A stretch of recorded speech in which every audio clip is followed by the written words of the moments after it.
Aš norėjau užduoti klausimą susisiekimo ministrui, bet kadangi premjerai turbūt jam suteikė papildomą laisvą dieną, tai užduosiu klausimą jums. Ar jūs tenkina FEGDOS darbų kokybė? Galima lankstyti pirštus iš rezonansinių atvejų. Rūdininkų kelias, probleminis. Via Baltica. Prokurorai tyria 3 mėnuo dėl galimo viešo intereso pažeidimo ir galimai neteisėtos sutarties pasidarimo. Ir ten brokų netinkamo pašalinimo. Rail Baltikos projektą įgyvendinant jau žmonės siunčia defektus išryškėjusius iš ką tik užbaiginėtų atkarpų.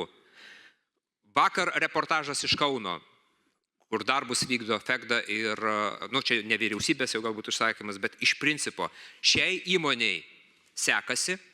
Panašu, dabar vėl paskelbtas Via Baltikos dar vienas ruožas, neturiu abejonių, ar ši įmonė dalyvaus ir panašu, kad gal seksis, bet kaip užtikrinti, kad tie brokai, kurie išlenda po ką tik baigtų darbų, pagaliau baigtųsi, ar yra koks nors būdas, rengiamas būdas, kad apsisaugoti nuo tokių įmonių, kurios nesugeba tinkamai atlikti darbų?